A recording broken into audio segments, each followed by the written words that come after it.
Hello and welcome to my very first commentary video of Istaria Chronicles of the Gifted. As I said, this is my first commentary, so excuse any mistakes you may hear or any skips in the video during editing, because I might mess up a few times. Anyways, this is a game called Istaria Chronicles of the Gifted, and it is a rather old game. It's from 2003, so the graphics look a little old, but I'm not one to care for graphics. It's a very unique MMORPG in which you can play as a dragon, a slick, a Saris, human, let's see, elf, satyr, or dwarf, or gnome. I'm sorry if I left any out, but it's a pay-to-play game, and it is around $10 a month for the basic version, which you can get 5 characters, and you cannot get any plot or layer with that one. There's also the upgraded one, which you can get a plot or a layer, and you can have 7 characters during that. Anyways, let's get on with the playing. So I'm just going to give you a tutorial of Skalkaar, the very beginning tutorial area for dragons during the very first minutes of gameplay. It can actually get a little confusing at times, as I got rather confused during my playthrough of this the very first time, so I will give you a tutorial of this, just in case you get stuck. So as you can see, this is basically where you start. I'll actually start out right over here, facing this way, and you get a tutorial window popping up saying welcome to the game, etc, etc. And the very first thing you probably want to do is set up your UI, which I really haven't done yet, so I'll quickly do that and I'll screen the windows. So first off, you hit P on your keyboard, P, like the puppy or whatever. You get this window coming up. It's the player list window in which you can add groups, so like for friends group, and then you can add players to it. Like say there's someone named Bob, you can add to it or whatever. If like Bob's your friend, so it's a pretty handy feature. It alerts you when they come online. You can select that player and send a tell to them. So just put that up here, and if you right click this, you can click Properties, make your window transparent so you can see directly through it towards. So your screen looks a little less cluttered. And also you can actually make something simple. Oh, hello, it's another player. Anyways, you can make some of these windows simple mode. Right click it and click simple mode. Makes it smaller and much more compact. I don't really usually use those because I like to see my level, which are always displayed here, crafting level, and my capacity in my inventory. So this over here, this is your compass. Lets you know which direction you're facing. So that's north, that's west, that's south, etc. This is your boons and buffs window. Banes and boons window, which can show you what's going on in against your character. So say someone casts a good spell on you, it'll show you the effect here, and you can right click it, click show details. See, this is road bonus. I'm standing on a road, makes me go faster. That it says speed is increased by 25 while on a road.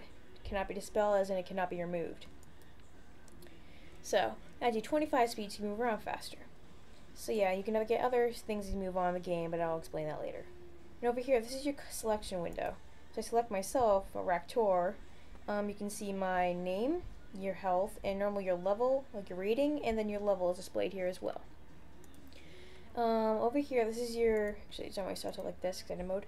You can see all your hotkey buttons, such as recall, which makes you go back to your bind point, which is normally a shrine. You right click a shrine, you can bind to it, and whenever you die or recall, you go to this exact point.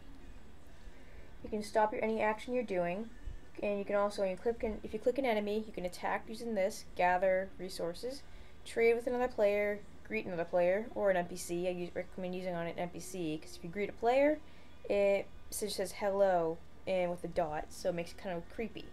You can create an item that just opens up your formula. You open up your knowledge or formula window, and down here is your sit/stand. I have a mod on that just makes me sit differently. Hold on. There it goes. Makes me sit like this. So I'll link that in the description. I'll link all the mods I use in the description. So yeah, that's basically that. This is your hotkeys. This is my primary, so they're triggered by your number keys on your keyboard. So, and this is your main menu here. Oops.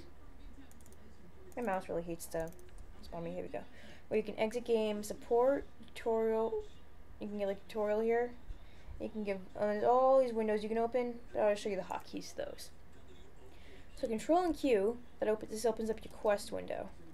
I'm not sure what that is on a Mac computer, but on Windows it's Control and Q. I just like to put like transparent and stuff, and I normally don't have it up. It shows you all your active quests and the ones you have completed. This is a new character. We have not done anything yet.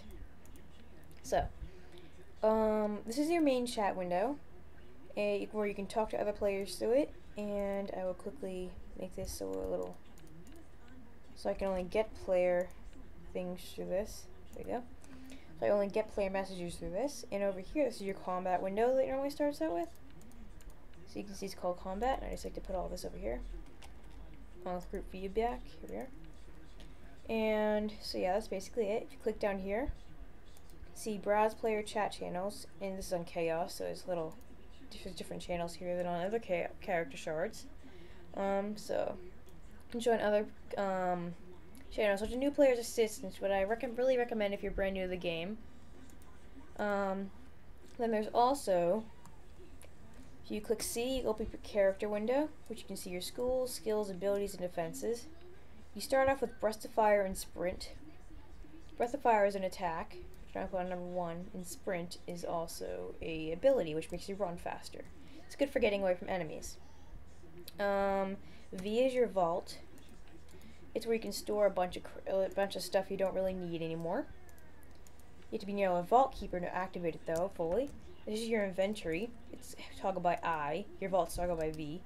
This is where everything you loot or pick up goes to.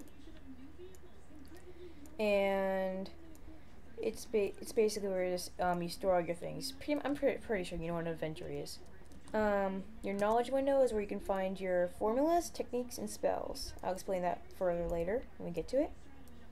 And that's basically all you really need to know. And I'll skip to the point when I'm done rearranging my UI to what I'm using. Oh, quick thing. Your map is toggled by M, and it shows your location on the world. And if I make it a little bigger here, you can zoom up to Istaria, which is the whole world. Oops, it's kind of blue right now. And I do use a map pack, so I can have like all these icons of where things are located. It's kind of not really updated, so oops, here. And this is the whole world of Istaria. This decides to actually zoom out far enough. So the whole world's a very large world. Currently, we're not actually on this map because we're not. It's like a tutorial island, but not on the map.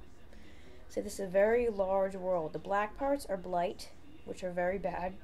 I'll explain that later as well. So yeah, I'll skip to the part where I'm done rearranging my UI now.